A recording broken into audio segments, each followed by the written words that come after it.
So students, the question which I have given to you, third question is, for any substance, why does the temperature remain constant during the change of state? जब matter की state change होती है तो temperature constant क्यों होता है? As we have seen in a session, when we are changing the state, the temperature which we are giving, the heat which we are giving, it is used to overcome the force of attraction between the particle.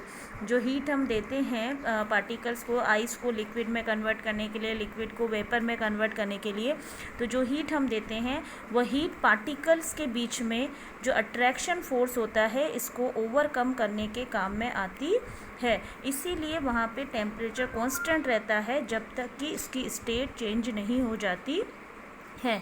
So answer is, during the change of state any substance the heat is supplied, जो heat दी जा रही है और released it utilised, use हो रही है in phase of, उस phase change, उसकी फेस को चेंज करने के लिए. Such heat is called latent heat. ये हीट क्या कहलाती है? Latent heat. So the temperature of any substance remain constant during the change of state. जो हीट सप्लाई की जा रही है वो उसकी फेस को चेंज करने के रूप में, फॉर्म में यूज़ की जा रही है, इसे लेटेंट हीट कहते हैं. इसीलिए टेम्परेचर जो है वो कांस्टेंट रहेगा, वो चेंज नहीं होगा.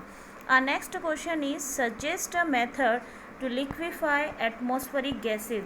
हम गैसेस को लिक्विड में कैसे कन्वर्ट कर सकते हैं? As we see in our session, we can convert gases to gas to liquid by reducing temperature and increasing pressure. Temperature को रिड्यूस करके और प्रेशर को इंक्रीज़ करके हम गैसेस को लिक्विफाई कर सकते हैं.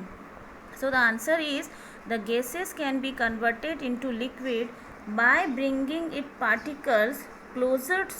So atmospheric gases can be liquefied either by decreasing temperature